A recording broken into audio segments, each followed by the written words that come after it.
સુરેન્દ્રનગરના સાયલામાં પેટ્રોલ ડીઝલની અછત વર્તાઈ છે। પેટ્રોલ ડીઝલ ન મળતા વાહન ચાલકો અને ખેડૂતોમાં રોષ વ્યાપ્યો છે। પેટ્રોલ પંપ પર ડીઝલ લેવા માટે મોટી સંખ્યામાં ખેડૂતો પહોંચ્યા। ખેતી કરવા માટે પૂરતો ડીઝલનો જથ્થો ન મળતા ખેડૂતોની મુશ્કેલી વધી છે। ડીઝલના અભાવે ખેતી કાર્યો અને વાહન વ્યવહાર પર અસર પહોંચી છે।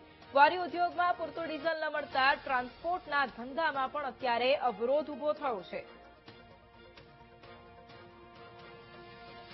અત્યારે ખેતીની સિઝન હોવાથી પૂરતો ડીઝલનો જથ્થો ન મળવાનો હોવાથી ઢેફા ભાંગવા, લીટા નાખવા, ખાતર વાવવું, બિયારણનો ભાવ વધારો તો ખેડૂત અત્યારે જાય ક્યાં? અત્યારે 100 લાઈનમાં ત્યારબાદ લઈને ઉભા રહ્યા છે।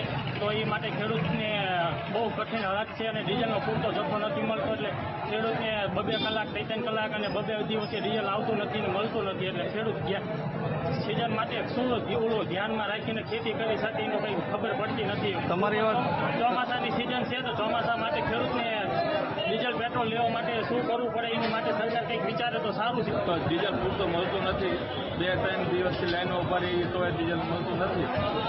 વારું આવે તો કે ડીઝલ ખૂટી રહ્યો, જેથી કરી સરકાર આને ધ્યાન દોરે અને આનું કામ પૂર્ણ કરે। ડીઝલનું પેટ્રોલ અને ડીઝલનો જથ્થો પૂરતો સરકાર પાસે હોવા છતાં પેટ્રોલ અને ડીઝલ કેમ નથી મળતું? આ ઉનાળાના ધોમધામ તડકામાં સવારનો 9 વાગ્યાનો લાઇનમાં ઉભેલો છું અને જ્યારે લાઇનમાં વારો આવે ત્યાં ડીઝલ અને પેટ્રોલ ખલાસ થઈ જાય તો પબ્લિકને હેરાન જ થવાનું લખેલું હોય તો એવું સરકાર શા માટે કરે છે?